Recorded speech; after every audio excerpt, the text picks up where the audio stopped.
Carl, welcome to this week's edition of In the Dugout. We'll start off. A few technical problems prevented last week's Dugout going online. Would you just like to briefly summarise what was said in that for the fans who didn't get to see it? Yeah. Like I said, we did it last week. I don't know why I didn't get on the screens, but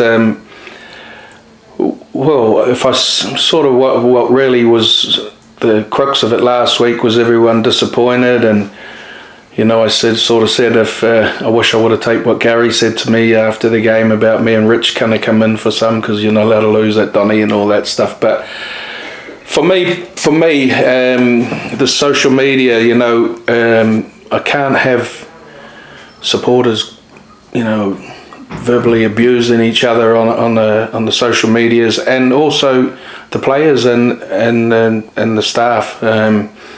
You know, you can say what you want about me because it's probably true. So I'm all right with it, but it's very, very hard on the young players and the families when they see stuff. And you know, I've got players texting me if they're injured saying, "Oh, I hope I don't cop it all over social media. It's a different injury to what I've had before." So yes, it does affect them. So really, all I urged was for them not to do it. I sort of boss man's at the window again.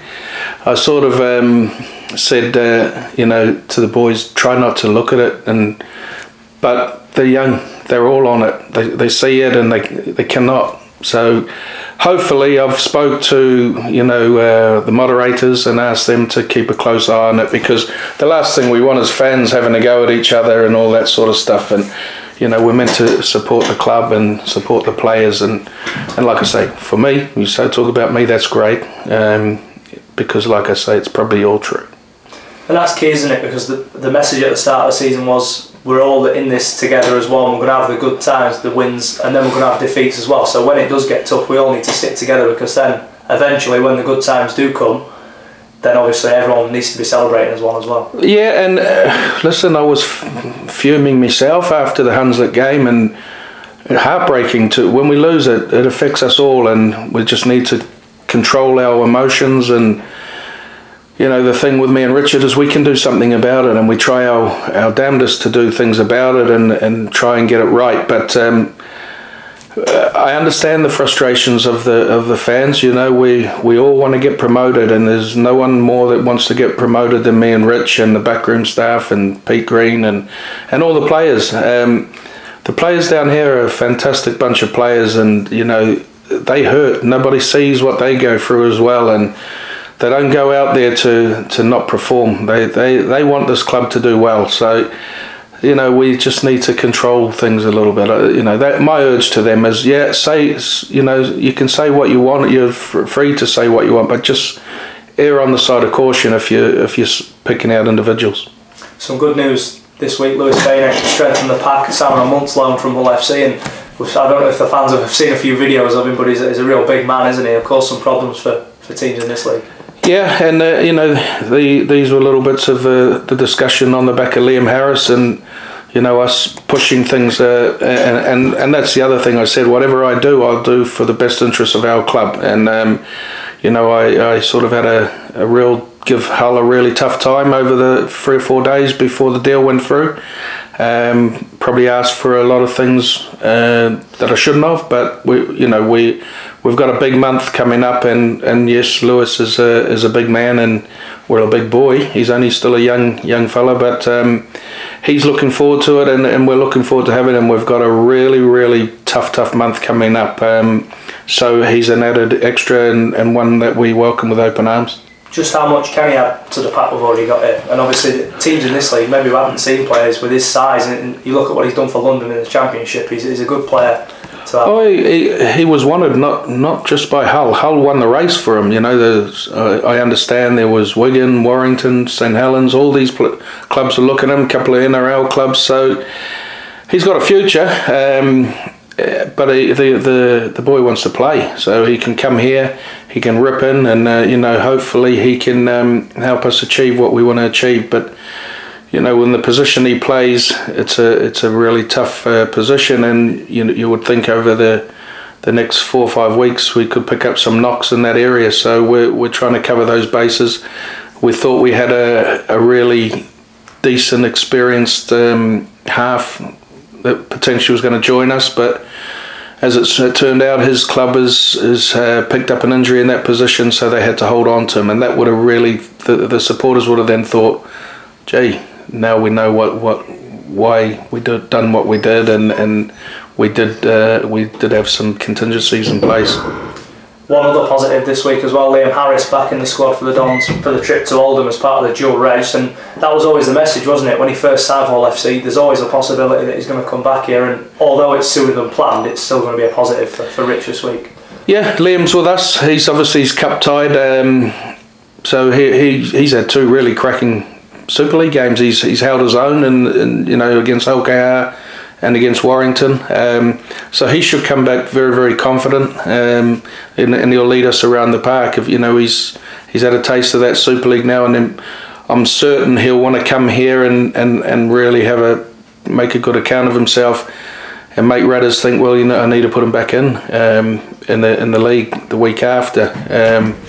So depending on what happens at Hull and with their injuries and all that, it was always said he would be with us, and Liam was the first one as well himself to say if he wasn't getting picked there, he wants to come back and play at Donny. So we've had a bit of luck there. We've had a bit of luck with it being a cup game and a real tough game at Oldham. We've got Lewis, we've got Liam back, so we should be strong. And Hakeem as well, speaking of players who've been getting in the team at Hull the past couple of weeks, Hakeem's gone in and done a really good job on the wing for Hull in the past couple of weeks. Yeah, and Hakeem knows the situation as well. He'll stay there and perform, and I'm made up for him. He's a good kid. I stay in regular contact with him, and he's got a future. I said on here, once he plays a few Super League games and gets up to the pace and gets confident, he'll look good in there. And last Friday he started doing little bits of stuff that we've seen him do with us regular. But hopefully he cracks on and does well. This is all part of the journey for them. I take great pride in the players who've been here with us, and I take pride of them when they put the Super League shirt on, because I feel like we've contributed to help them get to the dream of playing Super League, and they all know that. When they make their debuts or they go and play Super League, I'm the first one to tell them, I don't want to see you back here. Go on and rip it up and stay in that Super League, and that's what we need to do. And it's not about us just servicing Hull and picking Hull players. It's a partnership. We'll get our rewards out of them when we need to get our rewards from them, and we've looked after them in this little period where they've been doing it tough. But we're certainly not a feeder club or just a whatever everyone's been talking about what we are. If you could have heard the conversations I had with them over the 3 days trying to negotiate the best deal for our club for the departure or the transfer of Liam, then you would understand that the dual reg doesn't come into it. I do what I do best, and I do it for our club, and everything I do is in the best interest for our club on and off the field, and I make no bones about that, and I don't make no apologies to that. I thought I more than held our own with Hull, and I give them a rough time. I really give them a rough time, and they'll openly say that. But as we see, it's worked out okay. We've got him back. He's had 2 games, and we've got him back, and hopefully he comes back a more confident and strong player. Oldham away this weekend, though. It's the start of a tough month, really, isn't it? Keighley and Workings are coming up in the next couple of weeks. If we can start to pick up a couple of wins after maybe a tough couple of weeks, and get us back in the stream of things in League One. Oh, hard. Oldham's good team, good coach, physical. They'll be physical. It's you got to go there and you got to play them at their game, and we're coming off the back of a couple of losses, so we need to turn that around quickly. And we would have probably liked to have played last week, but as it's turned out, we had no game with their pitch not being available. But they'll be the same. They're fresh, ready. It should be a good game. I rate them. I really rate Oldham. I think I said earlier, if any team who can go to Oldham and get the result is doing right, and Hunslet went there and won. York went there and won. So we know what we're in for. York came here and won. Hunslet came here and won. So it's all on. but I rate them. I think they're a well-coached, well-drilled side. I know you said obviously the team would have probably preferred a game last weekend rather than having a week's break, but in the long run, given the things that need fixing up from that Hunslet game, having longer to do so, does that improve the squad's morale for this week and maybe the mentality? They've seen what they need to fix up on and they've had long enough to do it now. Oh, that's probably more of a question for Rich, but he said they've trained well. He's happy with what they've been doing and showing them a lot on the video of, you know, a few things they need to fix, and we're not a million miles away, but you know, the Hunslet game was gutting for us all, and you know, it was a tough one to take, a really tough one to take for us, and it rocked us a little bit, I would say. So they needed to get over that quickly. I know they've had a team event while they've been off, so the players now will all be playing for places, but the pleasing part now is